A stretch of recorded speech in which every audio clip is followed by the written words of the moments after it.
오늘 본문에 기록된 내용은 다윗이 극한 어려움 가운데 있을 때 하나님께 드린 기도입니다. 기도는 그리스도인의 중요한 표지 가운데 하나죠. 뿐만 아니라 그리스도인의 삶에 있어서 기도는 절대로 빼놓을 수 없는 가장 중요한 일 가운데 하나예요.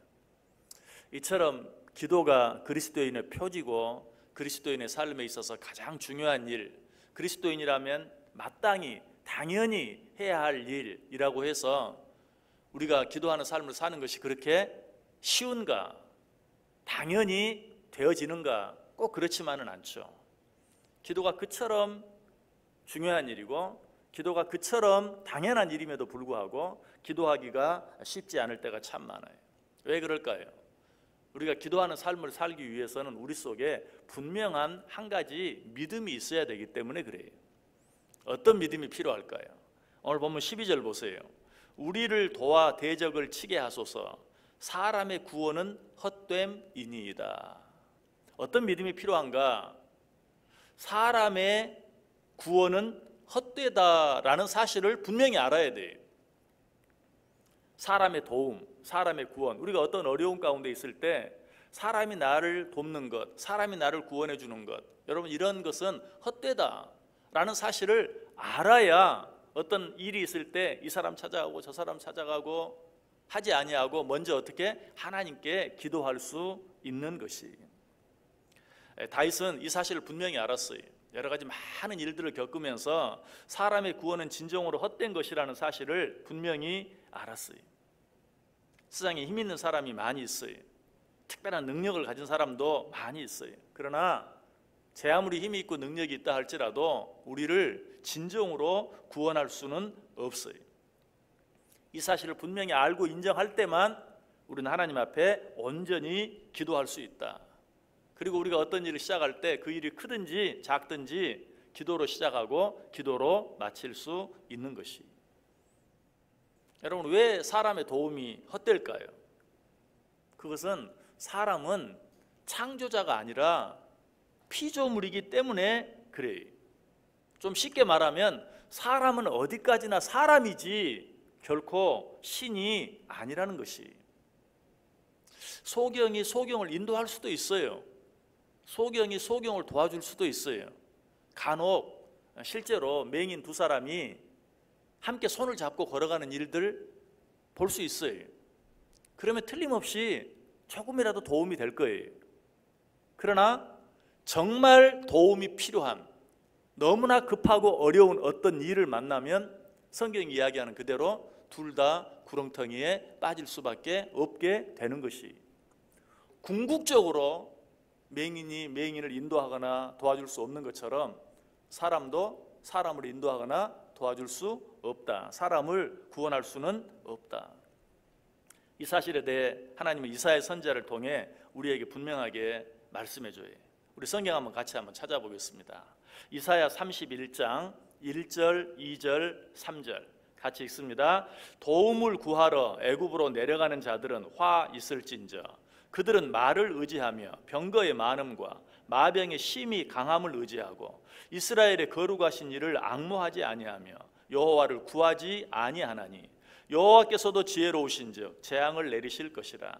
그의 말씀들을 변하게 하지 아니하시고 일어나사 악행하는 자들의 집을 치시며 행악을 돕는 자들을 치시리니 애굽은 사람이요 신이 아니며 그들의 말들은 육체요 영이 아니라 여호와께서 그의 손을 펴시면 돕는 자도 넘어지며 도움을 받는 자도 엎드러져서 다 함께 멸망하리라. 아멘. 여러분 여기 나오는 애굽은요 당시 이 세상에서 가장 힘이 강한 나라 가운데 하나였어요. 자, 그런데 우리가 어떤 어려움이 있는데 그 애굽이 우리를 돕는다 할지라도 이 세상에서 가장 힘이 있는 한 나라가 우리를 돕는다 할지라도 하나님께서 그의 손을 펴시면 어떻게 된다? 돕는 자도 넘어지고 도움을 받는 자도 엎드러져서 다 함께 멸망할 수밖에 없다. 성경 한 구절 더 읽어볼까요? 시편 147편 10절 말씀 같이 읽습니다.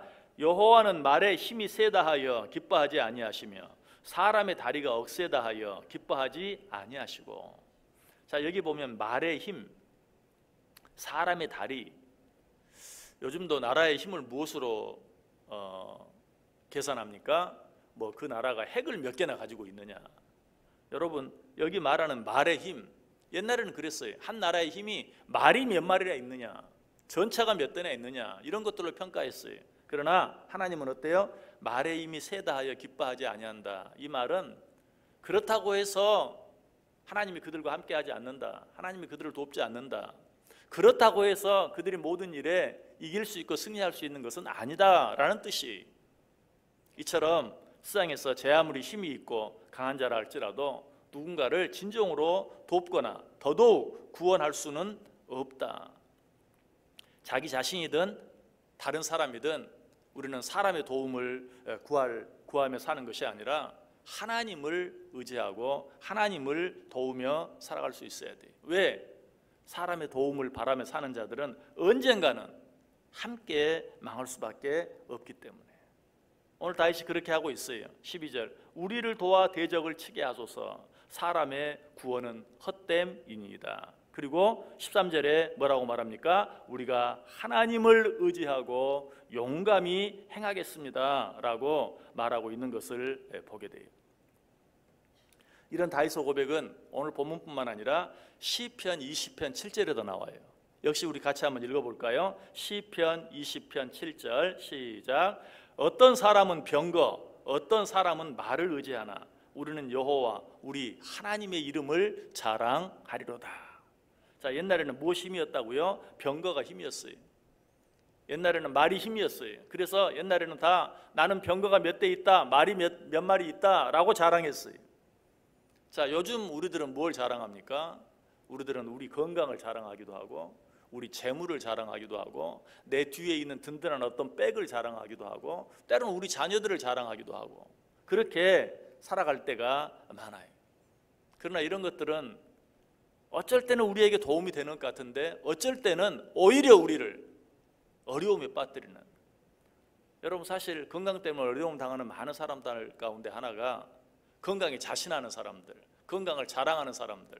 나 지금까지 병원 한 번도 안 갔다, 이렇게 자랑하며 사는 사람들이 어느 날 갑자기 오히려 그 함정에 빠지고 마는 그런 일들을 자주 보게 돼요. 돈도 마찬가지죠. 돈 없는 사람들은 돈 때문에 어려움을 당해도 그냥 그 어려움이 거기서 거기에요. 그러나 큰 돈을 가진 자들은 그것 때문에 완전히 망해버리고 마는 그런 일들도 있어요.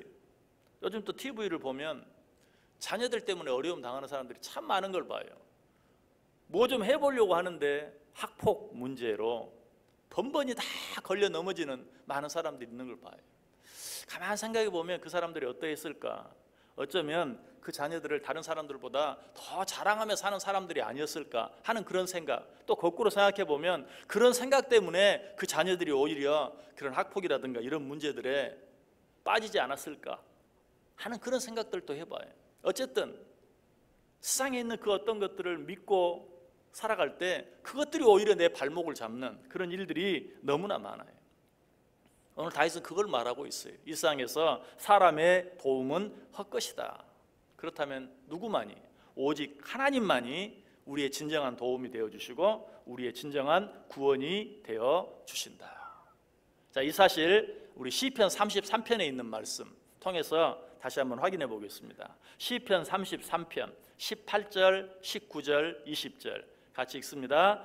여호와는 그를 경외하는 자, 곧 그의 인자하심을 바라는 자를 살피사 그들의 영혼을 사망에서 건지시며 그들이 굶주릴 때에 그들을 살리시는도다.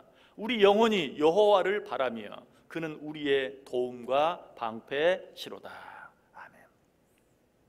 하나님은 누구를 도와주세요? 그를 경외하는 자, 곧 그의 인자하심을 바라는 자를 살펴주신다. 그런 자와 함께 해주신다. 그런 자를 도와주신다. 그래서 오늘 다윗은 내가 하나님만 의지하고 용감히 행하겠습니다 라고 고백하고 있는 것이.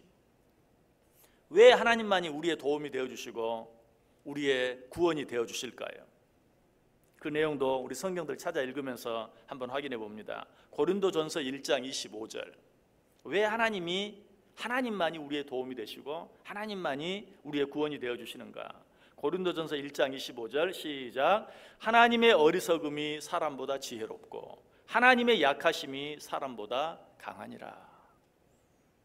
자, 어떤 사람이, 나보다 훨씬 지혜로운 어떤 사람이 나를 도와줄 수 있어요. 그런데 성경은 뭐라고 말해요? 이 세상에서 가장 뛰어난 사람의 지혜보다 하나님의 어리석음이 더 지혜롭다. 이 세상에서 힘이 있는 어떤 사람이 나를 도와줄 수 있어요. 그래서 성경은 뭐라고 말해요? 이 세상에서 가장 힘이 있는 어떤 사람의 힘보다도 하나님의 약하심이 더 강하다. 그렇기 때문에 하나님만이 우리의 진정한 도움이 되어 주실 수 있고 하나님만이 우리의 구원이 되어 주실 수 있는 것이. 한 구절 더 읽습니다. 고린도전서 3장 19절. 고린도전서 3장 19절 시작. 이 세상 지혜는 하나님께 어리석은 것이니 기록된 바 하나님은 지혜 있는 자들로 하여금 자기 꾀에 빠지게 하시느니라 하였고. 아까도 말씀드렸던 것처럼 건강을 자신하는 사람이 건강 때문에 어려움을 당하게 되는 일이 많이 있는 것처럼 지혜도 마찬가지. 자기 지혜를 믿고 사는 사람이 오히려 자기 꾀에 빠져서 더 큰 어려움을 당하는, 나는 지혜롭지 못하다, 나는 미련하다, 나는 어리석다라고 생각하는 사람은 자기 꾀에 빠질 일이 없어요. 그러나 자기 지혜를 믿는 사람은 이리저리 머리 쓰다가 결국 자기 꾀에 빠져서 어려움을 당하는 일이 많아요. 왜 하나님의 도움이 진정한 도움이 되는가? 한 구절 더 읽습니다. 이사야 55장 9절 같이 읽습니다. 이는 하늘이 땅보다 높음같이 내 길은 너희의 길보다 높으며 내 생각은 너희 생각보다 높음이니라. 왜 하나님이 우리의 진정한 도움이 되고 왜 하나님이 우리의 진정한 구원이 되는가? 하나님의 생각이 우리 생각보다 항상 높기 때문에. 다른 말로 하면 하나님의 생각이 항상 내 생각보다 한 수 위에, 한 걸음 먼저 가요. 우리는 이 사실을 알아야 돼. 그러므로 하나님만이 우리의 인도자가 되어줄 수 있어요. 하나님만이 우리의 구원이 되시고 하나님만이 우리의 도움이 되어줄 수 있어요. 그래서 미가 선지자는 뭐라고 말한 줄 아세요? 미가서 7장 5절에서 너희는 이웃을 믿지 말며 친구를 의지하지 말며 내 품에 누운 여인에게라도 내 입에 문을 지킬지니라. 세상에 있는 사람은 믿지 말아라 라고 우리에게 이야기해요. 이사야 선지자도 말해요. 이사야 2장 22절에서 너희는 인생을 의지하지 말라. 그의 호흡은 코에 있나니 새말 가치가 어디 있느냐. 자, 이 세상에 정말 우리에게 큰 도움이 되는 어떤 사람이 있다고 가정해 보세요. 그러나 그 사람의 능력은 결국 어디에 달려 있느냐? 코에 있다. 그 사람의 호흡에 있다. 다시 말하면 숨 끊어지면 그만이다. 정말 내 인생의 99%를 차지할 만큼 의미가 있는 어떤 사람이 있다고 가정해 보세요. 그 사람도 언젠간 죽어요. 그 생명이 끊어지면 그렇게 능력이 있는 사람이 뭐에 불과하게 돼요? 고깃덩어리에 불과하게 돼요. 그러니 제 아무리 능력이 있는 사람이라 할지라도 셈할 가치가 있느냐, 수에 넣을 가치가 있느냐라고 성경이 이야기해요. 너희는 인생을 의지하지 말라. 그의 호흡은 코에 있나니 셈할 가치가 어디 있느냐. 여러분, 다른 이야기 할 필요 없어요. 우리 예수님께서도 우리를 그렇게 사랑하셨던, 이 세상에 있는 모든 사람을 위해서 오셨던 예수님까지도 사람을 의지하지 않으셨다고 분명히 말하죠. 요한복음 2장 24절 25절에서 예수는 그의 몸을 그들에게 의탁하지 아니하셨으니 이는 친히 모든 사람을 아시며 또 사람에 대하여 누구의 증언도 받으실 필요가 없었으니 이는 그가 친히 사람의 속에 있는 것을 아셨음이니라. 우리를 그 누구보다 사랑하셨던 예수님도 사람을 의지하지 않으셨다. 왜? 사람의 속에 있는 모든 것을 이미 아셨기 때문에. 우리는 예수님을 닮아가는 사람이죠. 그리고 우리 이번 주일에는 어떤 말씀 생각해 보았습니까? 하나님이 예수 그리스도를 이 세상에 보낸 것처럼 나도 너희를 이 세상에 보낸다. 자, 하나님이 예수님을 이 세상에 보내셨는데 예수님이 어떻게 사셨어요? 사람을 의탁하지 않고 사셨어요. 하나님만 의탁하고 사셨어요. 우리는 어떻게 살아야 될까요? 더더욱 사람을 의지하며 살 것이 아니라 하나님을 의지하며 살아야 돼요. 오늘 다윗의 한 고백, 사람의 도움은 헛됨이니이다. 그러므로 나는 하나님만 의지하고 용감히 행하겠습니다. 이 고백이 저와 여러분의 고백이 되고, 이런 믿음 가지고 살아갈 때 정말 하나님이 나의 도움이 되어주시는, 하나님이 나의 힘이 되어주시는 그 하나님이 나의 구원이 되어주시는 놀라운 은혜를 풍성히 누리며 살아갈 수 있게 되기를 주님의 이름으로 간절히 축원합니다.